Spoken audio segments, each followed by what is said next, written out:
আছেন 3000 টাকা করে হয়তো দেবে। যেই টাকা আমরা 15 লক্ষ টাকা পেয়েছেন যেই অ্যাকাউন্টে, সেই অ্যাকাউন্টটা সাজিয়ে রাখুন, সেই অ্যাকাউন্টে 3000 টাকা করে দেবে। রাজ্যের বিরোধী দলনেতা শুভেন্দু অধিকারী বাগনান থেকে দাঁড়ালেও 50,000 ভোটে হারবেন বলে মন্তব্য করলেন তৃণমূল কংগ্রেসের বাগনান কেন্দ্রের সভাপতি নয়ন হালদার। উল্লেখ্য 20-22 দিন আগে বাগনানের লাইব্রেরি মোড়ে বিরোধী দলনেতা শুভেন্দু অধিকারী নাম না করে বাগনানের বিধায়ক অরুণ অবসান পাত্রী হলে হারানোর দায়িত্ব তার বলে মন্তব্য করেছিলেন।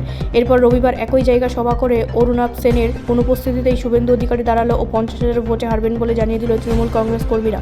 এদিনের সভায় উপস্থিত ছিলেন বিধায়ক অরুণাব সেনের ঘরণী তথা বাগনান কেন্দ্র তৃণমূল কংগ্রেসের সাধারণ সম্পাদিকা মৌসুমী সেন, বাগনান কেন্দ্র তৃণমূল যুব কংগ্রেসের সভাপতি বিশ্বজিৎ পাল, তৃণমূল নেতা মানস বসু, আরশি রহমান প্রমুখ। এটাই আমাদের তৃণমূল কংগ্রেসের নেত্রীর জন্য আগত, এটাই আমাদের তৃণমূল কংগ্রেসের নেতা আমাদের বিধায়ক রাজা সেনের সামনে আগত। এত মানুষ রোজা রেখে হলেও আমাদের সামনে আজকে এসছেন এই মিটিংয়ে, এটাই দেখাতে যে তৃণমূল কংগ্রেসের শক্তিটা কোথায় আছে।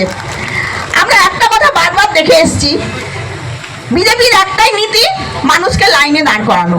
নোটবন্দির সময় লাইনে দাঁড় করালো, জিএসটি নিয়ে সাধারণ মানুষকে লাইনে দাঁড় করালো, কৃষক বিল নিয়ে মানুষকে লাইনে দাঁড় করালো, মানুষকে প্রতিবাদের জায়গায় নামিয়ে দিল।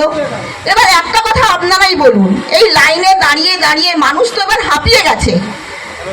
এই লাইনে শুধু তো মুসলিম ভাই বোনেরা দাঁড়ায়নি, এই লাইনে তো হিন্দু ভাই বোনেদেরকেও দাঁড়াতে হয়েছে।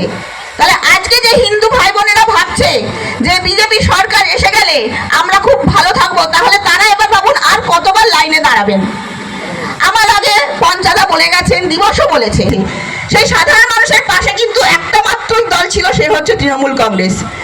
আমরা দেখেছি প্রত্যেকটা জায়গায়, শুধু আমাদের বাগনান কেন্দ্রে নয়, আমাদের গোটা পশ্চিমবঙ্গের সাধারণ আমাদের কর্মীরা, তৃণমূল কর্মীরা সাধারণ মানুষের পাশে দাঁড়িয়ে কেমনভাবে তাদেরকে সাহায্য করে গেছেন। আমরা এটা নিয়ে গর্ববোধ করি যে আমরা যে তৃণমূল কংগ্রেসের, আমরা গর্বিত আমরা তৃণমূল কংগ্রেসের কর্মী, কারণ আমরা জানি লড়াইটা কোথায় দাঁড়িয়ে লড়তে হয়। স্টেজে দাঁড়িয়ে বড় বড় কথা বলে লড়াই জেতা যায় না, লড়াই জিততে গেলে গ্রাস লেভেলে আমাদেরকে মাটির সঙ্গে মিশে থেকে লড়াই করতে হয়।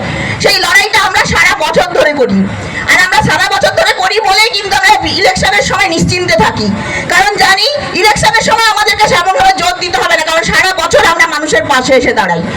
একটা কথা আমরা ভাবি, অবাক লাগে, এমন একটা দল কেন্দ্রে আছে যার একটাই কাজ ক্ষমতা দখল, মানে ক্ষমতাটা কি করে সে নিতে পারে সেইটাই তার চিন্তা। সেই জন্য মানুষকে মিথ্যের পর মিথ্যে আশ্বাস দিয়ে গেছে। এখন আবার আমাদের যারা নেতৃত্ব যারা আছেন বিজেপির, তারা কিন্তু লিফলেট বিলি করতে শুরু করেছে।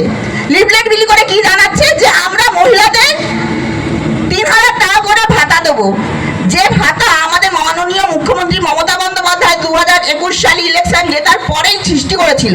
এখানে বসে আছেন 3000 টাকা করে হয়তো দেবে, যেই টাকা আমরা 15 লক্ষ টাকা পেয়েছেন যেই অ্যাকাউন্টে, সেই অ্যাকাউন্টটা সাজিয়ে রাখুন, সেই অ্যাকাউন্টে 3000 টাকা করে দেবে। কিন্তু আসলে তো সেরকম কোনো অ্যাকাউন্টই নেই, 15 লক্ষ টাকাও নেই, তারপর 3000 টাকাও আসবে না। আমরা দেখেছেন বিহারে ইলেকশনের আগে মহিলাদের অ্যাকাউন্টে 10,000 টাকা করে দেওয়া হলো, ইলেকশন শেষ, মহিলাদের অ্যাকাউন্ট থেকে সেই টাকা উঠা হয়ে গেল। এইটাই হচ্ছে বিজেপি। আজকে আমরা বলি এই দিবস। ব্যুরো রিপোর্ট, রাষ্ট্রীয় প্রসার বাংলা।